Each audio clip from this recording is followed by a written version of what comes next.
Hello friends, જય જય ગરવી ગુજરાત. આજે ગુજરાતી ચેનલ ચાલુ કરી રહી છું. તો એમાં પહેલી જ રેસીપી મૂકું છું, જે પુડલા, અને એ પણ વેજીટેબલથી ભરપૂર.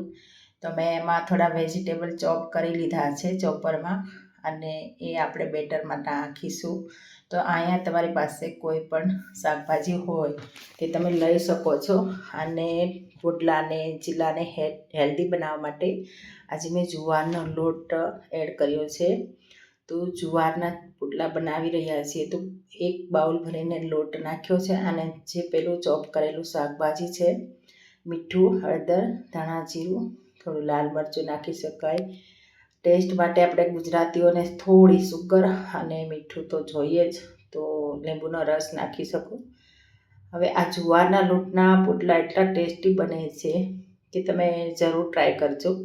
અને હેલ્ધી તો છે જ, વેટ લોસ કરવા માટે પણ ઝાઝા બધા શાકભાજી નાખી અને બનાવી શકાય. એક બાઉલ મેં એમાં છાશ એડ કરી છે. હવે તમારે અહીં પતલા બનાવવા હોય તો બેટરને થોડું પતલું રાખવાનું, અને એકદમ જાડા પુડલા જોતા હોય તો બેટર થોડું જાડું રાખવું.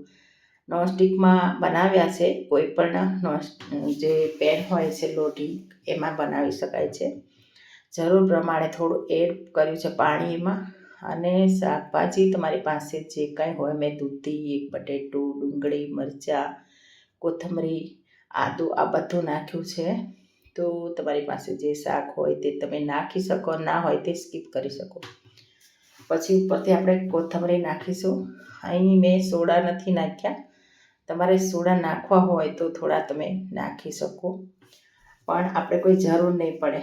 પછી એમાં મેં કાળા તલ નાખ્યા છે, અને એ દેખાવ માટે ખાલી નાખેલા છે, અને ટેસ્ટ પણ સારો આવે છે. ના હોય તો સ્કીપ કરી શકો, સફેદ હોય તો એ પણ નાખી શકાય.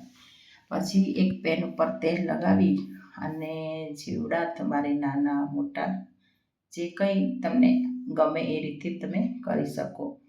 તો મેં એક ડુંગળીની સ્લાઇસ લઈ અને એના ઉપર આમ ખાસ કરીને તેલ લગાવી દીધું છે, જેથી કરીને આપણા જે ઢોસા છે એ સરસ ઉતરે. અહીં તમારી પાસે બટર પેપર હોય તો એનાથી પણ તમે પેનને ગ્રીસ કરી શકો.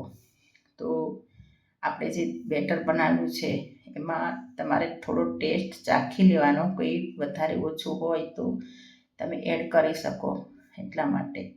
પછી આપણે ચીલાને પાથરીશું.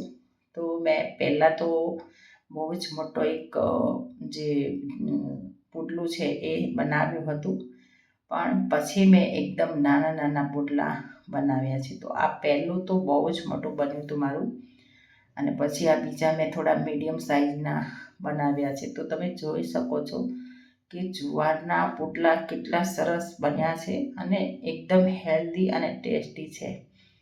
તો અહીં આપણે ગુજરાતી જે બધી વાનગીઓ છે એ આપણે શેર કરવાના છીએ. પછી કોઈની ડિમાન્ડ હશે તો આપણે બીજી પણ વાનગીઓ મૂકશું, પણ પહેલી સાદી સિમ્પલ આપણે ગુજરાતી જે ચીઝ ખાતા હોઈએ છીએ એ બધી હું અહીંયા શેર કરવાની છું. તો આપણે સર્વ કરી દીધું છે ડુંગળી, મરચાં, પુડલા, પછી સાથે મેં કેરીના ટુકડા મૂક્યા છે. અને આ વસ્તુ એવી છે કે તમે ગરમ ગરમ જમતા જાય અને બનાવતા જાઓ તો એ ખાવાની મજા આવે છે. ખૂબ સરસ વરસાદ આવી રહ્યો છે, તો આવું ગરમ ગરમ ખાવાની મજા આવે, ઝટપટ બની જાય અને ટેસ્ટ પણ આવે. અને સાંજના ભોજનમાં આ એકદમ હેલ્ધી છે. તો એક પછી એક બનતા જાય છે ને બધા જમવા બેસી રહ્યા છે. તો એકદમ મીડિયમ ઓઇલ લગાવીશું આપણે, બહુ જાજો આમાં ઓઇલ નહીં જોઈએ. તો ઓઇલ ફ્રી પણ કહી શકીએ, હાવ ફ્રી તો નહીં, પણ ઓછા તેલમાં કહી શકીએ.